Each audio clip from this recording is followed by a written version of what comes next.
మీ బంగారం తాకట్టులో ఉందా? విడిపించుకోలేక ఇబ్బందులు పడుతున్నారా? అయితే మీ బంగారాన్ని వెంటనే విడిపించి కొంటాం. గణేష్ గోల్డ్. మీరు సంప్రదించాల్సిన ఫోన్ నంబర్లు 9160-266-916, 8712619507. ఇక హరిహర వీరమల్లు సినిమాకు రిలీజ్ సిద్ధమైంది. ఇక ఈ సందర్భంగా చిత్ర బృందం ప్రెస్ మీట్ నిర్వహించింది. ఇక ఈ కార్యక్రమంలో పవన్ కళ్యాణ్ మాట్లాడుతున్నారు. లైవ్ చూద్దాం. ఆ సినిమాలకి మీకు తెలుసు గతంలో ఎన్నిసార్లు ఇబ్బందులు పెట్టారు. అదే మన ప్రభుత్వం అక్కడికి రాగానే వెంటనే సాధారణంగా గుండెలు హృదయ కవాటాలు తెరిచి మరి ఆహ్వానించాం. ఏమి కృతజ్ఞత కూడా ఆశించలేదు. అంత చిత్ర పరిశ్రమను అంత గుండెల్లోకి తీసుకుంటాం. అలాగే దీనికి సంబంధించి అలాంటిది నా సినిమాని నేను ఎందుకు వదిలేస్తాను? ఎందుకంటే ఇది ఇంకో సినిమా కాదు. ఒక మేకప్ మ్యాన్గా ప్రారంభమయ్యి ఇంకో ప్రొడ్యూసరు, డబ్బులున్న ప్రొడ్యూసరు, పెద్ద జీవితాల నుంచి వచ్చిన ప్రొడ్యూసరే కాదు, చాలా చిన్న స్థాయి నుంచి, చాలా చిన్న స్థాయి, ఒక మేకప్ మ్యాన్ స్థాయి నుంచి బాయ్గా స్టార్ట్, అంటే చిన్నపాటి అసిస్టెంట్గా స్టార్ట్ అయ్యి చాలామంది మన సీనియర్ దర్శకులందరి దగ్గర పనిచేసి అంచెలంచెలుగా ఎదిగి నిర్మాత అయ్యి దర్శకుడయ్యి స్క్రీన్ ప్లే రైటర్ అయ్యి మీరు ఏమన్నానంటే ఆయన మౌనంగా ఉంటారు. ఎవరు ఎన్ని ఇబ్బందులు పెట్టినా మౌనంగా ఉంటారు. ఆయన మౌనం ఒకసారి నాకు విపరీత అసహనానికి గురి చేసేస్తుంది. మీరు ఏదైనా మాట్లాడాలంటే ఎవరు ఇబ్బందులు పెట్టి ఏం ఎదురు తిరగరు ఏంటంటే అంటే ఇలా అంటారు, ఏం చేయాలి. ఇంకా ఇలాంటి వ్యక్తికి ఆయన మౌనం నన్ను ఇలా రోడ్ల మీదకి వచ్చి ఇలా మీ దగ్గరికి ముందు నుంచోబెట్టింది. అంటే అంటే ఆయన ఏంటంటే చెప్తారు, ఆయన మౌనం అంటే రమణ మహర్షి నుంచి బాగా నేర్చుకున్నట్టున్నారు. మౌనం అన్నిటికీ సమాధానం. సో నాకు మనస్ఫూర్తిగా ఈ స్టార్ కాస్టింగ్ ఒకటి, అంటే చిత్ర పరిశ్రమ మీద ఎందుకు ఇంత గౌరవం అంటే మనందరం కులాల మీద, మతాల మీద, ప్రాంతాల మీద, భాషల మీద కొట్టుకుంటూ ఉంటాం. But any film industry take in this world, especially Indian film industry, దీనికి there is no caste discrimination, there is no region discrimination, there is no religion discrimination, nothing. It's purely your creative potentiality, purely your creative ability. నువ్వు చిరంజీవి గారి తమ్ముడు కావచ్చు, చిరంజీవి గారి కొడుకు కావచ్చు, లేదంటే ఇంకొకళ్ళు అబ్బాయి కావచ్చు, మేనల్లుడు కావచ్చు, it doesn't matter.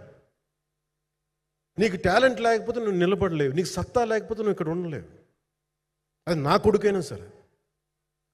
It all depends నీకు ఎంత టెనాసిటీ ఉంది, ఎంత పర్సీవరెన్స్ ఉంది, ఎంత నిలబెట్టుకోగలవు, ఎంత నిలదొక్కుకోగలవు, ప్రతికూలతలు ఎంత బలంగా నిలబడగలవు.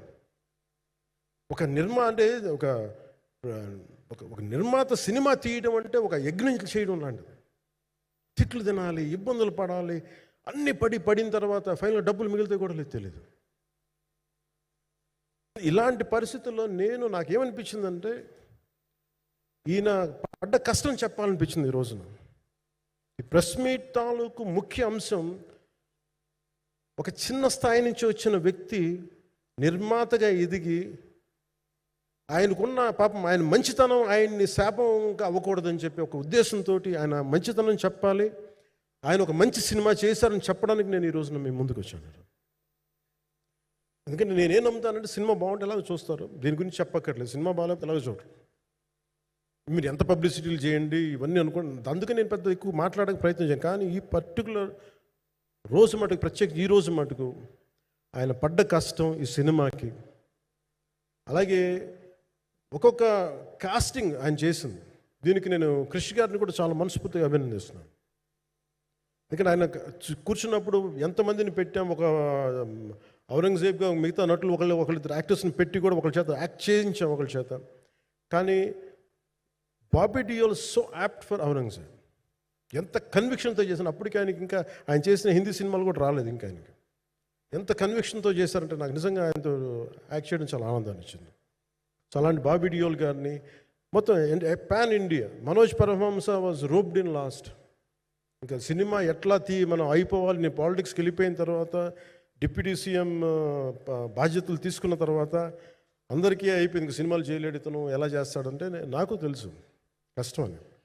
నేను ఎలా చేశాను ఈ సినిమా అంటే, పొద్దున్న 2 గంటలు చేసామని, బ్రేక్ఫాస్ట్ టైము, లేదంటే నా ఎక్సర్సైజ్ టైంని కొంచెం మిడ్ నైట్గో లేదంటే ఎర్లీ మార్నింగ్ 4 గంటలు పెట్టుకొని, ఆ 2 గంటలు ఏమి దొరుకుద్దో ఆ 2 గంటలు ఇస్తే జ్యోతి, మనోజ్ గారు, మన రత్నం గారు వీళ్ళు కూర్చొని ప్లాన్ చేసి, అది కూడా నా ఆఫీస్కి, నా పార్టీ ఆఫీస్కి కూతవేటు దూరంలో ఉన్న ఒక మా స్నేహితులు ఒక వాళ్ళ గోడౌన్ ఉంటే అక్కడ కూర్చొని షూట్ చేసాం.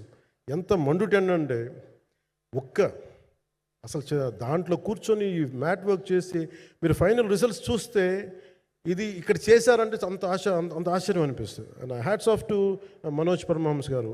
అండ్ ఈ సీన్స్ అన్నిటికీ ప్రీ విజువలైజేషన్, ప్రతి సీన్ చేయబోయే ముందు అసలు నాకు ఏమనిపించిందంటే, సినిమా చేయగలమా లేదనని పరిస్థితుల్లో జ్యోతికృష్ణ గారు ముందుకు వచ్చి నాతో మాటలు నేను చెప్పలేదని, ఇది ఇలా చేస్తాం అలా చేస్తాం ఏం చెప్పలా, ఏమి చేయబోతున్నాడో ఎవ్రీథింగ్ వాజ్ ప్రీ విజువలైజ్డ్.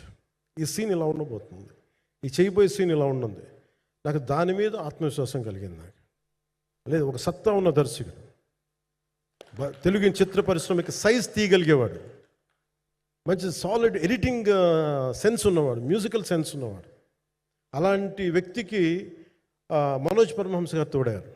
వీళ్ళిద్దరు కాంబినేషన్లో రత్నం గారి అనుభవంతో ఈ రోజున ఒక మంచి ప్రోడక్ట్ అయితే తీసుకొచ్చాం.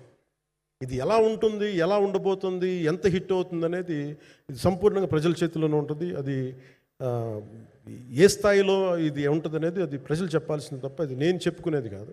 బట్ నా వరకు నేను ప్రత్యేకించి నేను వ్యక్తిగతంగా చేసింది ఈ సినిమాకి, అపార్ట్ ఫ్రమ్ యాక్టింగ్ కాంట్రిబ్యూషన్, నేను ఏ సినిమా చేసినా ప్రతి సన్నివేశంలోనూ ప్రతి సాంగ్ అండ్ డాన్స్లో కూడా కొన్నిసార్లు నేను చేయలేక, నేను ఒక రిలక్టెంట్ యాక్టర్లో ఎలాగో టెక్నీషియన్గా కూడా నాకేంటంటే, సుస్వాగతం సినిమాలో నన్ను తీసుకెళ్ళి వైజాగ్లో బస్సు మీద ఎక్కించి డ్యాన్స్ చేయమన్నారు. చచ్చిపోయిన డ్యాన్స్ ఇలాగా. ఇంకా మిగతా వాళ్ళకి ఎంత తేలికైన డ్యాన్స్ నాకు చేయాలంటే నేను గింజుకుపోయి నేను అనుకున్నాను ఈ రోజు సినిమాలు మానేస్తాను చెప్పి మా వదినికి ఫోన్ చేసి కూడా చెప్పాను, చాలా పర్యాలు చెప్పాను.